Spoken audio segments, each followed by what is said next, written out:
S-I-C-L-O-L-O.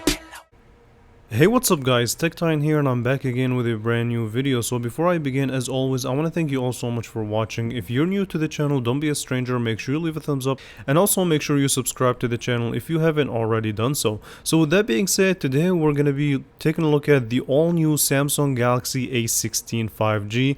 This is in the international version, it's not the US model, but it's basically going to be the same thing with slight tweaks here and there. So let's go ahead and take a look at it. And yeah, so beginning with the design itself, as you guys can see, Samsung basically used a familiar formula from the previous generation, which means that not too much has physically changed. The back still has this kind of glossy material. Underneath the plastic bag is this kind of diamond pattern that is only apparent during certain light conditions. And the back itself also has a triple camera setup, with your main sensor being a 50 megapixel. You also get an ultra wide and a macro sensor. If we take a look at the right hand side, again, similar formula. You get your power button / fingerprint sensor and your volume up and down. And I do have to give props to Samsung for making these buttons clicky and tactile. Now it does also bring in the same indentation from the previous generation, where the sides of the phone are flat and then there's kind of a bump to the power button and the volume up and down. And yeah, one more thing in the design department, officially, unofficially, we no longer have a headphone jack in, I'm assuming, any of Samsung lineups at this point. So the A15 from previous generation did have a headphone jack, but this time around you no longer have it. You do get a USB-C that does support 25 watt of fast charging, as well as your bottom facing speaker and a microphone. And yeah, overall design, I'm not really too mad at it, but at the same time not too much has changed to kind of make the consumer basically say, okay, I'm going to give up my A15 and go to the A16. At least in the design department. So as far as the display goes, you do get a 6.7 inch 1080p Super AMOLED display. Similar formula from the previous generation. It still is a rock solid display. I have little to no complaint about this for the price that you're buying this phone for. And this phone will come out in the US at around 200 bucks. I did buy it for a little over 225 to 250 just because this is the international version.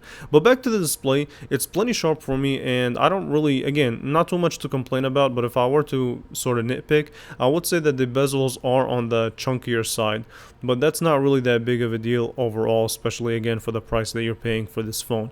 In addition to that, this phone does support a 90 Hz refresh rate, which let the record show that the iPhone 16 and the iPhone 16 Plus still have 60 Hz.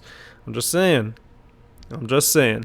Okay, yeah, so basically the display is a rock solid thing, and I think it's this phone's biggest asset, and I feel like it's going to be its biggest selling point in my opinion. So let's go ahead and switch the conversation, talk a little bit about the performance.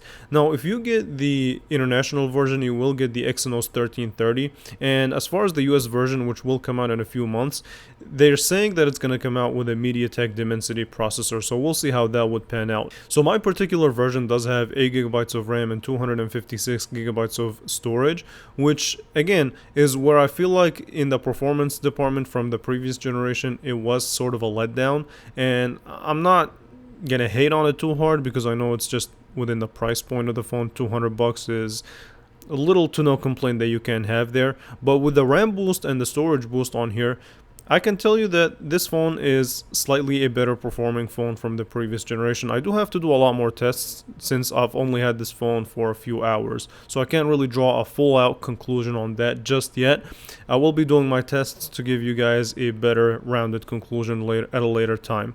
Okay, so yeah, that's basically it for the performance. Everything that you would do on the daily tasks like opening up apps, closing them, multitasking, this phone will handle it like a boss, thanks to again that 8 GB of RAM. As far as the camera situation goes, you do have again a 50 megapixel main sensor, a 5 megapixel ultra wide, as well as a macro sensor. And my expectation when it comes to the camera situation is not gonna be that high. I expect it to take somewhat of decent pictures, but I don't expect it to kind of shock me in the picture department.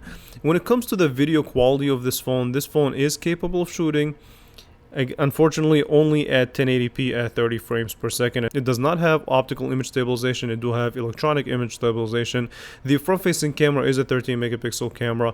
I will be doing more tests on the camera in a different video. If you guys want to see that, make sure you leave a thumbs up. As far as first impressions, this is definitely an incremental upgrade overall. However, it might be worthwhile if you're coming from a Galaxy A14 or a Galaxy A13. So, with that being said, I want to thank you all so much for watching. Let me know what you guys think in the comments below, and I will catch you guys in the next one. Thank you for watching.